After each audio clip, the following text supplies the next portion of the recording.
Lecture में हम लोग जो मैट्रिक्स को क्लासिफाई करेंगे वो मैट्रिक्स को क्लासिफिकेशन करेंगे on the basis of total number of rose and total number of column. सबसे पहला क्लासिफिकेशन इससे पहले लेक्चर में हम लोग कर चुके हैं। आज जो क्लासिफिकेशन करेंगे, जो दूसरा क्लासिफिकेशन होगा, वो टोटल नंबर ऑफ रोज और टोटल नंबर ऑफ कॉलम के हिसाब से होगा। क्योंकि यहाँ पे जो मैट्रिक्स आने वाला है उस मैट्रिक्स में जो ज्यादा फोकस हमको करना है वो टोटल नंबर ऑफ रोज और टोटल नंबर ऑफ कॉलम पे फोकस करना। यानी वो मैट्रिक्स जो बनेगा, चाहे कोई भी मैट्रिक्स बने इस क्लासिफिकेशन में, वो सारा मैट्रिक्स में बहुत इंपॉर्टेंट होगा हमारे लिए कि उसमें टोटल नंबर ऑफ कॉलम कितना है या टोटल नंबर ऑफ रोज कितना है, या यूं कहें कि टोटल नंबर ऑफ रोज और टोटल नंबर ऑफ कॉलम में कैसा संबंध है। यानी जो पूरा फोकस रहेगा इस मैट्रिक्स को बनाने में, इस क्लासिफिकेशन के अंदर मैट्रिक्स बनाने में, वो इस बात पे रहेगा कि उस मैट्रिक्स में टोटल नंबर ऑफ रोज और टोटल नंबर ऑफ कॉलम कितना है या दोनों में संबंध कैसा है। इस क्लासिफिकेशन में हम लिखते हैं इसको पहले दूसरा जो classification on the basis of total number of rose and total number of column. Total number of rose, that is इसको m से डिनोट करते हैं, and total number of column and total number of column इसको n से denote करते हैं।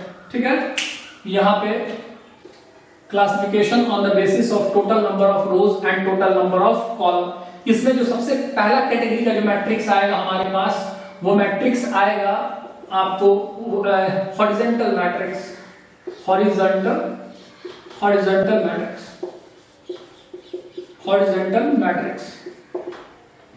Horizontal matrix जिसको हम लोग क्षैतिज आव्यूह कहते हैं ना। ये हॉरिजॉन्टल मैट्रिक्स में कोई भी मैट्रिक्स जो हम बनाएंगे वो किसी ना किसी पार्टिकुलर कंडीशन को फॉलो करता है।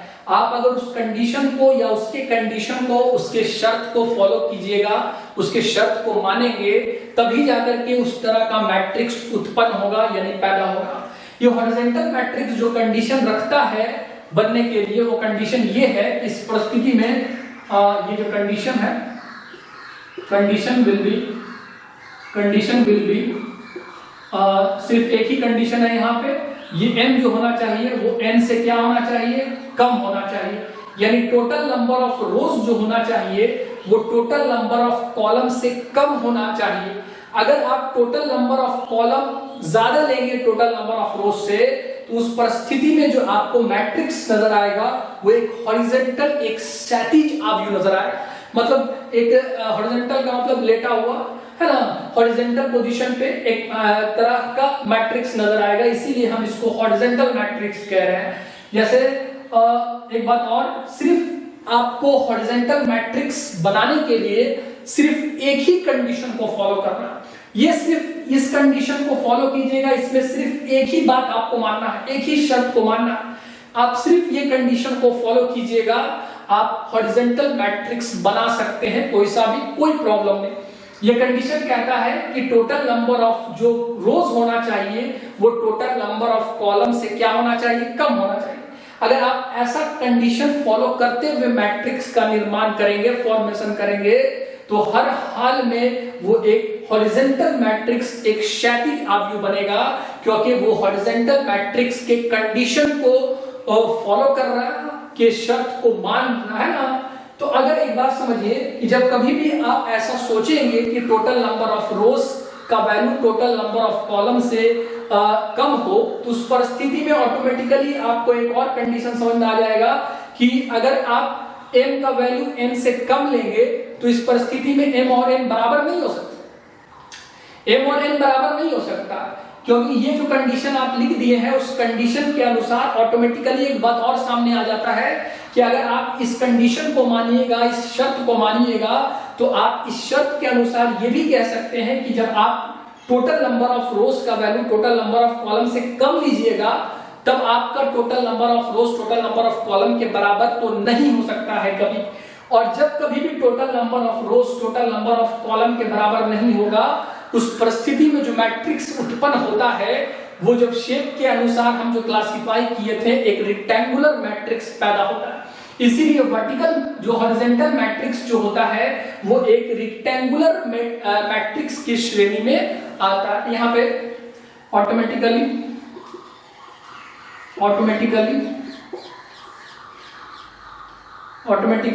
m will not equal to n, है ना, तो ऑटोमेटिकली m n के बराबर नहीं होगा। फॉर एग्जाम्पल अगर एग्जाम्पल लिया जाए, लेट अस कंसीडर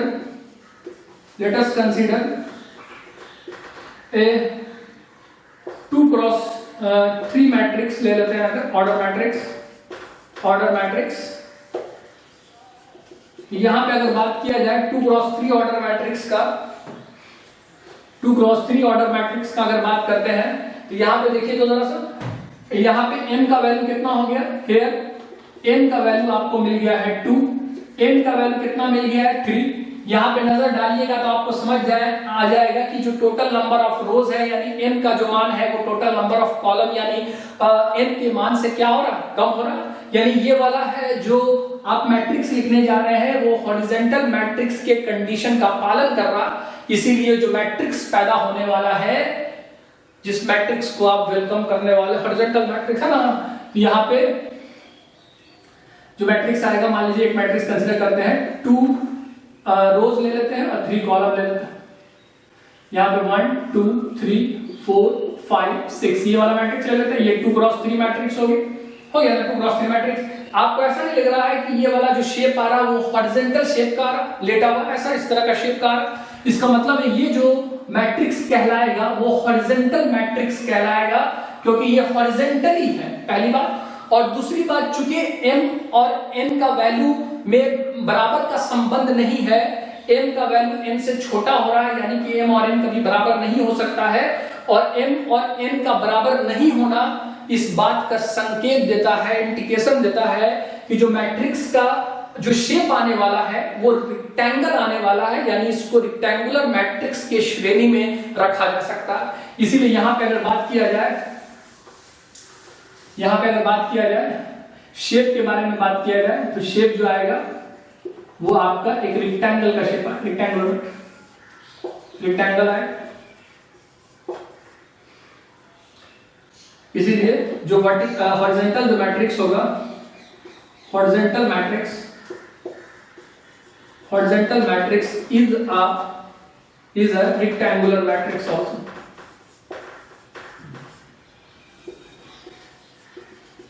फॉलो कर रहा था ये हॉरिजॉन्टल मैट्रिक्स का कंडीशन, लेकिन हॉरिजॉन्टल मैट्रिक्स का कंडीशन फॉलो करते करते ऑटोमेटिकली ये रेक्टेंगुलर मैट्रिक्स का कंडीशन भी पालन कर गया, है ना। इसीलिए हम कह सकते हैं कि ये वाला मैट्रिक्स वर्टिकल मैट्रिक्स तो होगा, लेकिन it is also a rectangular matrix, because इसका जो शेप हो रहा है वो रेक्टेंगल यानी आयत का शेप हो रहा है ना। तो ये हो गया इसको कहते हैं वर्टिकल मैट्रिक्स। तो याद रखिएगा, सॉरी ये हुआ हॉरिजॉन्टल मैट्रिक्स। याद रखिएगा कि horizontal matrix is a rectangular matrix, ठीक है। आगे हम लोग देखते हैं वर्टिकल मैट्रिक्स। आगे देखेंगे वर्टिकल मैट्रिक्स। दूसरा जो हो जाएगा वो हो जाएगा वर्टिकल मैट्रिक्स। वर्टिकल मैट्रिक्स में जो कंडीशन होगा, the condition will be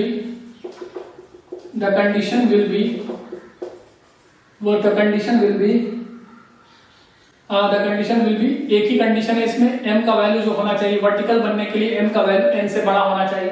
यानी कि ये जो वर्टिकल मैट्रिक्स बनाना अगर चाहते हैं तो इसके कंडीशन को फॉलो करना होगा। ये वर्टिकल मैट्रिक्स का क्या शर्त है, क्या कंडीशन है, तो इसमें टोटल नंबर ऑफ रोज का संख्या यदि आप टोटल नंबर ऑफ कॉलम के संख्या से ज्यादा ले रहे हैं तो इस परिस्थिति में जो मैट्रिक्स बनने वाला है वो आपको लगेगा वर्टिकली है, मतलब खड़ा है मैट्रिक्स इस तरह का है। तो हम कहेंगे कि ये जो मैट्रिक्स बनने वाला है इस कंडीशन को लेने के बाद वो एक वर्टिकल मैट्रिक्स का उत्पन्न होने वाला है ना। तो यहाँ पे हाँ, तो अगर m चाहे n से बड़ा रहे चाहे छोटा रहे, इस दोनों ही परिस्थिति में m और n बराबर नहीं हो सकता। इसीलिए ये दोनों ही परिस्थिति में जो मैट्रिक्स बनने वाला है उसको हम रेक्टेंगुलर मैट्रिक्स का भी नाम दे सकते हैं, क्योंकि ये दोनों ही मैट्रिक्स का शेप कैसा होने वाला है, रेक्टेंगुलर होने वाला है। तो कंडीशन भी अगर ये लेंगे कंडीशन तो automatically m will not be equal to n। जैसे फॉर एग्जांपल ले लेते हैं, let us consider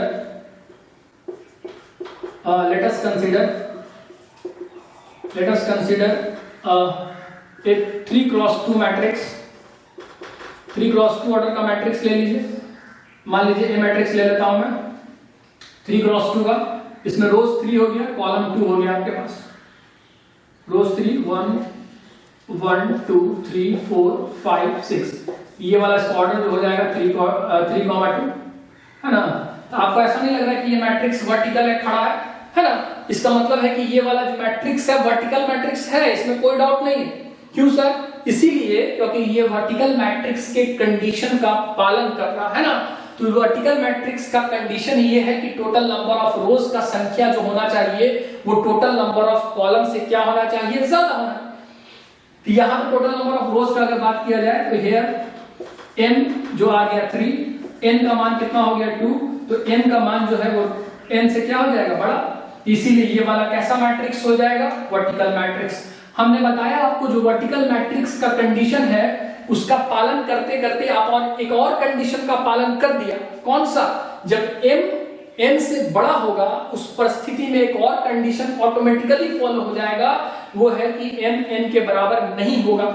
और जब कभी भी किसी मैट्रिक्स में m n के बराबर यानी total number of rows total number of column के बराबर नहीं होगा तो उस मैट्रिक्स को रेक्टेंगुलर मैट्रिक्स कहा जा सकता है, क्योंकि उसका शेप जो आने वाला है वो रेक्टेंगुलर आने वाला है, आयत के रूप का आने वाला। इसलिए यहां पे अगर बात किया जाए शेप का तो m तो चूंकि यहाँ पे n के बराबर नहीं है, इसीलिए जो शेप हो जाएगा वो कैसा हो जाएगा, रेक्टेंगुलर हो जाएगा। रेक्टेंगुलर शेप, ठीक है। ये दो क्लासिफिकेशन हो गया है मैट्रिक्स का। पहला हो गया हॉरिजॉन्टल मैट्रिक्स। हॉरिजॉन्टल मैट्रिक्स बनने के लिए आपका जो टोटल नंबर ऑफ रोज होना पड़ेगा वो total number of rose column से क्या होना पड़ेगा, हॉरिजॉन्टल बनने के लिए कम होना पड़ेगा। अगर ऐसा होगा तो उस परिस्थिति में आपको ऐसा लगेगा कि मैट्रिक्स लेटा वो हॉरिजॉन्टली है, तो उसको हम हॉरिजॉन्टल मैट्रिक्स कहते हैं। और अगर टोटल नंबर ऑफ रोज का संख्या टोटल नंबर ऑफ कॉलम से ज्यादा हो गया उस परिस्थिति में आपको लगेगा मेरा मैट्रिक्स खड़ा वर्टिकली है, इसीलिए हम उसको कहते हैं वर्टिकल मैट्रिक्स। और ये दोनों ही मैट्रिक्स आपका m not equal to n यानी total number of rows total number of column के बराबर नहीं रखता है, इसीलिए ये दोनों ही मैट्रिक्स का जो शेप आने वाला है वो एक रेक्टेंगुलर शेप आने वाला है। इसीलिए ये दोनों ही मैट्रिक्स को हम लोग रेक्टेंगुलर मैट्रिक्स के श्रेणी में रख सकते हैं। आगे जो तीसरा मैट्रिक्स हमको पढ़ना है, यहाँ पे देखिएगा हम आपको जो क्लासिफिकेशन करवा रहे हैं वो आपको टोटल नंबर ऑफ रोज और टोटल नंबर ऑफ कॉलम के हिसाब से करवा। हम आपको बताए थे ये है, तो यहाँ जो मैट्रिक्स बनाने वाले हैं उस मैट्रिक्स में आपको टोटल नंबर ऑफ रोज और टोटल नंबर ऑफ कॉलम पे खास ध्यान रखना होगा, क्योंकि उसी के अनुसार ये सब मैट्रिक्स पैदा होने वाला है ना। तीसरा जो मैट्रिक्स हमको बनाना है यहाँ पे वो आपको हो जाएगा रो मैट्रिक्स। ये जो मैट्रिक्स है क्या कहते हैं, वर्टिकल जो मैट्रिक्स है उसको आप लोग ऊर्ध्वाधर आप यू भी कह सकते हैं ना। रो मैट्रिक्स की अगर बात किया जाए तो रो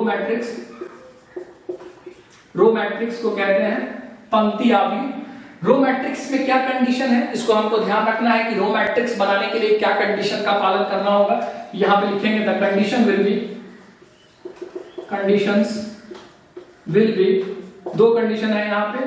एक तो टोटल नंबर ऑफ रोज है, सारा कंडीशन ये क्लासिफिकेशन में सारा कंडीशन हम जो लगाएंगे थोपेंगे वो टोटल नंबर ऑफ रोज और टोटल नंबर ऑफ कॉलम पे लगाएंगे, है ना, उसमें उसके संबंध में या उस पे। इसीलिए तो ये क्लासिफिकेशन टोटल नंबर ऑफ रोज और टोटल नंबर ऑफ कॉलम के अनुसार किया गया। यहाँ पे जो टोटल नंबर ऑफ रोज और टोटल नंबर ऑफ कॉलम पे जो कंडीशन लगा रहे हैं, जो शर्त लगा रहे हैं वो ये है सबसे पहला कि रो मैट्रिक्स बनाने के लिए आपके मैट्रिक्स में सिर्फ एक ही रो होना चाहिए संख्या, that is m is equal to क्या होना चाहिए, 1 होना चाहिए। और दूसरा कंडीशन n पे n बिलोंग्स टू क्या होना चाहिए, नेचुरल नंबर। ये दो कंडीशंस का पालन करना होगा। अगर आप दिल से रो मैट्रिक्स बनाना चाहते हैं, यानी कि पंक्ति आव्यूह बनाना चाहते हैं, उस परिस्थिति में आपको दो कंडीशन का पालन करना होगा। पहला कंडीशन ये है कि इस मैट्रिक्स का जो रो होना चाहिए वो 1 होना चाहिए, और दूसरा कंडीशन कि आपका जो कॉलम का संख्या होना चाहिए वो नेचुरल नंबर से बिलोंग करना चाहिए। हम आपको बताए थे जब कभी भी एक से ज्यादा कंडीशन होगा तो आपको कॉमन सॉल्यूशन लिखना है जो दोनों कंडीशन को संतुष्ट करे, मतलब दोनों का इंटरसेक्शन लेना है, कॉमन सॉल्यूशन निकालने का प्रयास करना है ना, जो इस कंडीशन का भी पालन करे और इस कंडीशन का भी पालन करे। जब दोनों कंडीशन का पालन एक साथ किया जाएगा तभी जाकर के आप रो मैट्रिक्स को फॉर्म कर सकते हैं, क्योंकि रो मैट्रिक्स दोनों पे कंडीशन रखे हुआ, यानी कि m पर भी और n पर भी। यहां पे अगर देखा जाए तो इस कंडीशन को और एक्सपेंड करते हैं तो आपका जो पहला condition m is equal to 1, total number of rows 1 होना चाहिए। दूसरा n belongs to natural number का मतलब n आपका 1 भी हो सकता है, 2 भी हो सकता है, 3 भी हो सकता है, इसी तरह से बहुत सारा हो सकता है ना। अगर इसमें दो केस में अगर बांट दिया जाए, 2 केस में बांट दिया जाए इसको, तो केस 1 में बात करेंगे when m is equal to 1 and n is equal to 1, और दूसरा केस में जो बात करेंगे, केस 2 दूसरा परिस्थिति जो बात करेंगे उसमें when m is equal to 1 और n is equal to 2 भी हो सकता है, 3 भी हो सकता है, 4 भी हो सकता है, इसी तरह से आगे। यहाँ पे जो मैट्रिक्स है रो मैट्रिक्स में आपका रो का संख्या 1 होना चाहिए, तो फिक्स है कि रो का संख्या 1 होना, एक ही पंक्ति उसमें होना चाहिए। दूसरा, अगर कॉलम का बात किया जाए तो कॉलम सारा प्राकृत संख्या से संबंधित होना चाहिए। तो अगर बात किया जाए तो प्राकृत संख्या मेरे पास नेचुरल नंबर बहुत सारा है, तो हम दो केस में बांट दिए, दो परिस्थिति लेकर के चले। एक बार रो का संख्या 1 जो तो होना ही चाहिए, और दूसरा जो मैंने पहला नेचुरल नंबर ले लिया n इज इक्वल टू 1, और दूसरा केस में मैंने m इज इक्वल टू 1 और बाकी का बचा n, कोई भी आप सोच सकते हैं, m is equal to 1, m is equal to 2, m is equal to 1, n is equal to 3, इस तरह का केस ले लिया। आप जरा गौर कीजिएगा, दो क्लासिफिकेशन हमने दो केस इसीलिए लिया है, ये भी रो मैट्रिक्स बनने वाला है, ये वाला भी रो मैट्रिक्स बनने वाला है, इसमें कोई शक नहीं है, क्योंकि ये दोनों ही केस रो मैट्रिक्स के कंडीशंस को फॉलो करता है, उसके शर्त को फॉलो करता है, पालन करता है। यहाँ पे जो अगर बात किया जाए तो पहला केस में जरा गौर करेंगे तो यहाँ पे देखेंगे कि आपका जो टोटल नंबर ऑफ रोज है, टोटल नंबर ऑफ कॉलम यहाँ पे एक जैसा हो जा रहा, बराबर हो जा रहा, और हमको पता है कि जब टोटल नंबर ऑफ रोज और टोटल नंबर ऑफ कॉलम बराबर हो जाता है उस परिस्थिति में जो मैट्रिक्स आने वाला होता है वो एक स्क्वायर मैट्रिक्स, क्योंकि वो स्क्वायर मैट्रिक्स का भी कंडीशन पालन करने लगता है। तो ये जो केस 1 से जो आने वाला मैट्रिक्स है वो हमको दिख ही गया कि वो मैट्रिक्स कैसा होगा, एक स्क्वायर मैट्रिक्स होगा, एक वर्ग आव्यूह होगा। तो यहाँ पे अगर एग्जांपल से देखा जाए, तो यहाँ पे मैट्रिक्स आने वाला है, अगर ले लेते हैं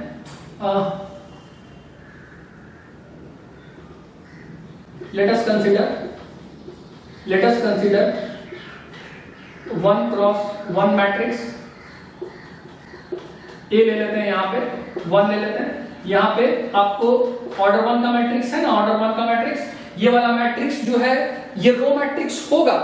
रो मैट्रिक्स इसीलिए होगा क्योंकि ये रो मैट्रिक्स के कंडीशन को पालन करता है ना, लेकिन ये वाला मैट्रिक्स एक और कंडीशन का पालन करता है, वो ये है कि इसमें टोटल नंबर ऑफ रोज और टोटल नंबर ऑफ कॉलम की संख्या बराबर है। इस परिस्थिति में जो मैट्रिक्स बनता है उसको हम लोग एक स्क्वायर मैट्रिक्स भी कह सकते हैं, एक वर्ग आव्यूह भी कह सकते हैं, क्योंकि इस मैट्रिक्स आने वाले मैट्रिक्स का जो शेप होने वाला है वो शेप कैसा होने वाला है, एक स्क्वायर के शेप का होने वाला। ये जो मैट्रिक्स बनेगा इसका जो शेप का अगर बात किया जाए तो इसका शेप कैसा हो जाएगा, एक स्क्वायर शेप का।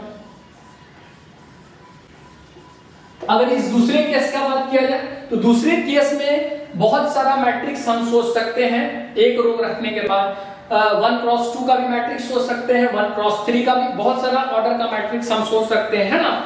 ये वाला जो केस 2 है उसमें आप कोई भी एग्जांपल लीजिएगा उसमें आपको m और n का मान कभी भी एक जैसा नहीं नजर आएगा, बराबर नहीं मिलेगा, और जब कभी भी m और n का वैल्यू बराबर नहीं होता है उस परिस्थिति में जो मैट्रिक्स बनता है वो मैट्रिक्स एक रेक्टेंगुलर मैट्रिक्स कहा जा सकता है, क्योंकि उसका जो शेप होगा वो एक रेक्टेंगल का होगा, एक आयत का होगा। इसीलिए यहाँ पे लेट अस कंसीडर एग्जांपल में अगर कर लेते हैं, लेट अस कंसीडर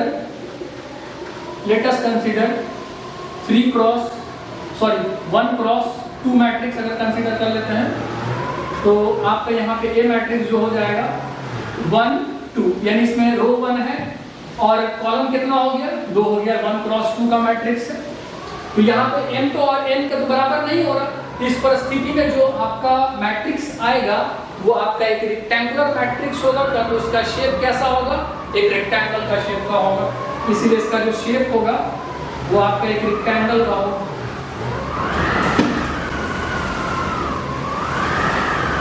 ठीक है, तो कह रहे थे ये कि ये जो मैट्रिक्स बना है वो उसका शेप स्क्वायर से मिलता जुलता है, क्योंकि इस केस में m और n का वैल्यू क्या हो जा रहा है, बराबर हो जा रहा है। Here m is equal to n हो जा रहा है। यहाँ पे जो शेप मिल रहा है इस केस में वो आपका जो मैट्रिक्स का शेप मिलेगा वो एक रेक्टेंगुलर मिलेगा, क्योंकि इस केस में आप कोई सा भी एग्जांपल लीजिएगा कॉम्बिनेशन m और n का, तो आप देखेंगे कि इस केस में m और n का वैल्यू बराबर नहीं हो रहा। और जहां पे m और n का वैल्यू बराबर नहीं होता है उस परिस्थिति में जो मैट्रिक्स बनता है उसको रेक्टेंगुलर मैट्रिक्स कहा जा सकता है, क्योंकि उसका शेप रेक्टेंगल से मिलता जुलता है, आयत से मिलता जुलता है। यहाँ पे m क्या हो जाएगा, m के बराबर नहीं हो जाएगा। अब यहाँ पे देखेंगे general representation of a row matrix. General representation का अगर बात करेंगे, जनरल रिप्रेजेंटेशन का, तो जनरल रिप्रेजेंटेशन में कोई भी मैट्रिक्स A ले लेते हैं अगर, इसका general element A i j, और ये जो मैट्रिक्स हो जाएगा उसका ऑर्डर क्या हो जाएगा, इसमें ये जो मैट्रिक्स आने वाला है रो मैट्रिक्स, उसमें जो रो का संख्या होता है m का वैल्यू जो होता है टोटल नंबर ऑफ रोज वो 1 ही हो सकता है। इसीलिए इसके जो रिप्रेजेंटेशन में हम m की जगह पे 1 रख देते हैं, m क्रॉस n लिखते हैं ना, तो इसको हम ऐसे लिखते हैं, ये हो जाएगा A, तो यहाँ पे here m is equal to 1, number of rows, total number of rows 1 हो जाएगा। तो आपका जो जनरल रिप्रेजेंटेशन हो जाएगा वो इस तरीके से हो जाएगा, A is equal to A i j, और ये हो जाएगा 1 क्रॉस n, ये जनरल रिप्रेजेंटेशन होगा। इसीलिए जितना भी आपका रो मैट्रिक्स आने वाला है, पंक्ति आव्यूह आने वाला है, वो इसी तरीके से रिप्रेजेंटेड होगा। ये आपका कंडेंस रिप्रेजेंटेशन है। इसको जब एक्सपैंड कीजिएगा तो आप देखिएगा ये मैट्रिक्स में सिर्फ एक रो आपको नजर आएगा, ठीक है ना। तो आप रो मैट्रिक्स लीजिएगा तो रो मैट्रिक्स का यही कंडीशन है कि उसके पास एक रो होना चाहिए, सिर्फ और सिर्फ एक रो होना चाहिए, और कॉलम का संख्या कितना भी हो सकता है, नेचुरल नंबर, कोई सा भी नेचुरल नंबर हो सकता है, वो एक रो मैट्रिक्स का फॉर्मेशन करेगा। इसमें हमने 2 केस बनाया और 2 केस में से कोई सा भी केस आप लीजिएगा आपको वो रो मैट्रिक्स को रिप्रेजेंट करेगा। एक केस में स्क्वायर मैट्रिक्स बन जाएगा और दूसरे केस में रेक्टेंगुलर मैट्रिक्स बन जाएगा, है ना। आगे देखते हैं हम लोग कॉलम मैट्रिक्स को। तो यहाँ पे चौथा मैट्रिक्स जो हमको सीखना है इस क्लासिफिकेशन में, that is column matrix. Column matrix, column matrix इसको कहते हैं हम लोग स्तंभ आव्यूह। तो ये कॉलम मैट्रिक्स में भी कंडीशन है जिसको पालन करना है अगर आप कॉलम मैट्रिक्स बनाना चाहते हैं तो यहाँ पे लिखेंगे the condition will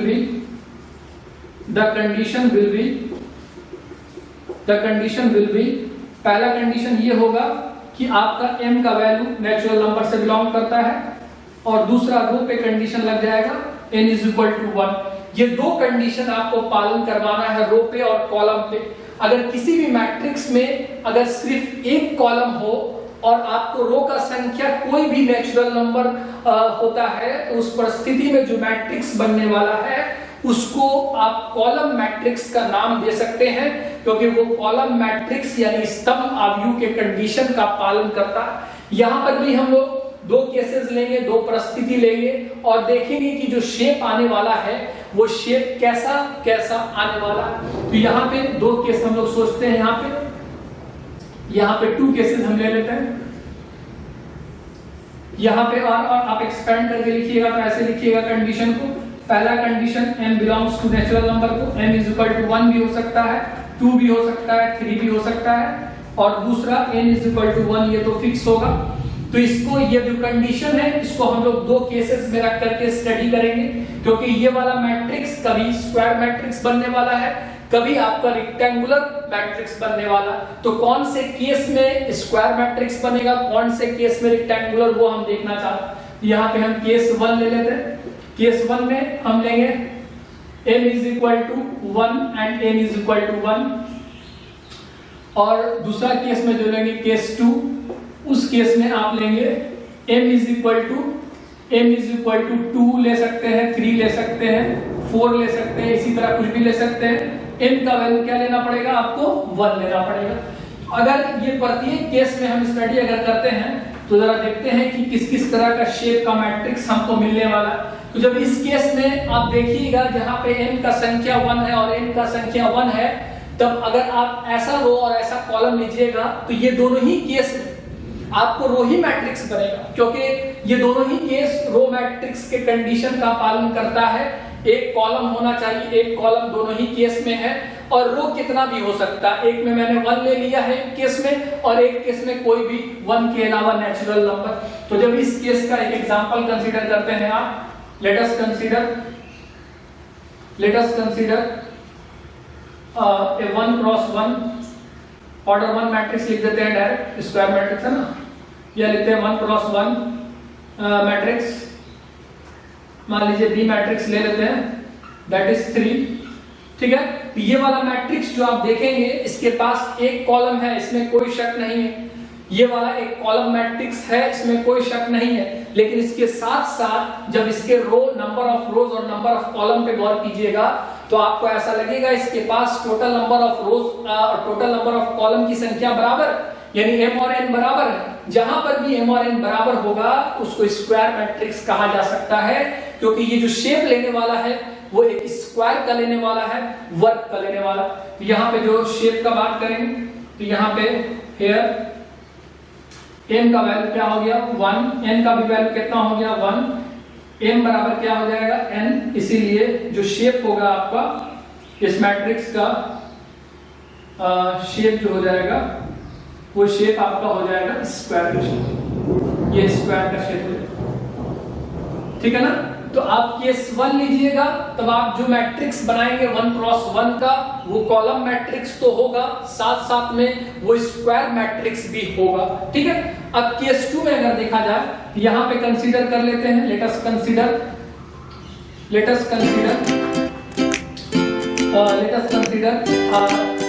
a 2 cross 1 matrix. 2 cross 1 matrix अगर ले लेते हैं, मान लीजिए कोई x मैट्रिक्स अगर ले लिया जाए 2 क्रॉस 1 का, तो ये हो जाएगा 2 1 2 मान ले लेते हैं, इसका ऑर्डर क्या हो जाएगा 2 क्रॉस 1। तो यहाँ पर देखिए ये वाला भी कॉलम मैट्रिक्स है, क्योंकि यहाँ पर भी एक ही कॉलम है, एक ही स्तंभ है, तो ये कॉलम मैट्रिक्स है। लेकिन साथ साथ ये कॉलम मैट्रिक्स का कंडीशन फॉलो करते करते आपका रेक्टेंगुलर मैट्रिक्स का भी कंडीशन फॉलो कर गया, जहां पे टोटल नंबर ऑफ रोज और टोटल नंबर ऑफ कॉलम का संख्या एक जैसा नहीं हो। तो यहाँ पे जब कभी भी टोटल नंबर ऑफ रोज और टोटल नंबर ऑफ कॉलम बराबर नहीं होगा, यानी m और n बराबर नहीं होगा, उस परिस्थिति में जो मैट्रिक्स बनेगा उसको रेक्टेंगुलर मैट्रिक्स का भी नाम दे सकते हैं, क्योंकि उसका जो शेप आने वाला है रेक्टेंगल का शेप आने वाला है ना। यहाँ पे अगर शेप का बात किया जाए तो चूंकि यहाँ पे m का वैल्यू 2 हो गया, n का वैल्यू 1 हो गया, इसका मतलब m और n का वैल्यू बराबर नहीं है, इसीलिए जो शेप आने वाला वो कैसा आने वाला है, एक रेक्टेंगल का है, ठीक है। इसीलिए कॉलम मैट्रिक्स जो होगा ना, वो कॉलम मैट्रिक्स में का कंडीशन सिर्फ इतना है कि आपका जो कॉलम का संख्या होना चाहिए, m का वैल्यू जो होना चाहिए वो 1 होगा, और रो का वैल्यू कुछ भी नेचुरल नंबर हो सकता है। अगर 1 लिया तो आपका स्क्वायर मैट्रिक्स का जनरेशन हुआ, और अगर 1 के अलावा कोई दूसरा नेचुरल नंबर अगर लेंगे आपका रो का संख्या में, तो आपका एक रेक्टेंगुलर मैट्रिक्स का जन्म होगा। इसका जनरल रिप्रेजेंटेशन अगर देखा जाए, इसका अगर जनरल रिप्रेजेंटेशन देखा जाए, जनरल रिप्रेजेंटेशन, तो कोई भी मैट्रिक्स का जनरल रिप्रेजेंटेशन लिख सकते हैं ना। इसको अगर हम A मैट्रिक्स लेते हैं, इसका जनरल एलिमेंट Aij लेते हैं m क्रॉस n, तो इस केस में कॉलम मैट्रिक्स के केस में n का मान फिक्स रखना होगा 1, इसीलिए ये जो जनरल रिप्रेजेंटेशन है उसमें n की जगह पे 1 रखना होगा। हियर कॉलम मैट्रिक्स के केस में n का वैल्यू कितना हो जाता है, 1 हो जाता है। इसीलिए जो जनरल रिप्रेजेंटेशन आने वाला है वो aij यहाँ पे आ जाएगा m × 1, ये आपको जनरल रिप्रेजेंटेशन हो जाएगा, है ना। इस जनरल रिप्रेजेंटेशन का क्या मतलब हुआ कि जितना भी कॉलम मैट्रिक्स आएगा वो आप इसी तरीके से रिप्रेजेंट कर सकते हैं, या कभी भी कोई आपको कॉलम मैट्रिक्स रिप्रेजेंट करना है तो आप इस जनरल रिप्रेजेंटेशन के माध्यम से रिप्रेजेंट कर सकते हैं, है ना। तो ये आपका जनरल रिप्रेजेंटेशन हो गया। तो आज के लेक्चर में हमने जो सीखा है वो क्लासिफिकेशन सीखा है टोटल नंबर ऑफ रोज और टोटल नंबर ऑफ कॉलम के अनुसार। इसमें जितना भी मैट्रिक्स आया है, चाहे हॉरिजॉन्टल, चाहे वर्टिकल, चाहे रो, चाहे कॉलम, ये सारे ही मैट्रिक्स में हमको नंबर ऑफ रोज और नंबर ऑफ कॉलम में क्या संबंध है या कौन सा वैल्यू कितना लेना है, वो उसी सारे पे डिपेंड करता है ये सारा मैट्रिक्स। इसीलिए ये क्लासिफिकेशन है on the basis of total number of rose and total number of column. उसी हिसाब से हम लोग मैट्रिक्स को क्लासिफाई करते हैं। और रहा बात शेप का, शेप कैसा आने वाला है, रेक्टेंगुलर आने वाला है या स्क्वायर आने वाला है, तो वो इस क्लासिफिकेशन में जो भी मैट्रिक्स ऐसा पकड़ाएगा जिसमें total number of rows total number of column के बराबर हो गया तो वो स्क्वायर मैट्रिक्स का स्क्वायर मैट्रिक्स कहलाएगा, क्योंकि उसका शेप स्क्वायर हो जाएगा। और इस क्लासिफिकेशन में वैसा मैट्रिक्स पकड़ा गया जिसमें टोटल नंबर ऑफ रोज और टोटल नंबर ऑफ कॉलम बराबर नहीं होता है, यानी m और n बराबर नहीं होता है, तो उसको आप रेक्टेंगुलर मैट्रिक्स का भी नाम दे सकते हैं, क्योंकि उसका जो शेप होगा वो रेक्टेंगल का शेप होगा, ठीक है ना। आज की क्लास में इतना ही रहने देंगे, हम लोग नेक्स्ट क्लास में डिस्कस करेंगे। लेकिन एक बात हमको आपको बताना चाह रहे हैं कि बहुत सारे लोग अपने किस्मत को ब्लेम करते हैं, बहुत ही मेरा किस्मत ऐसा है, मेरा लक ऐसा है, वैसा है, फलाना ढिमाका।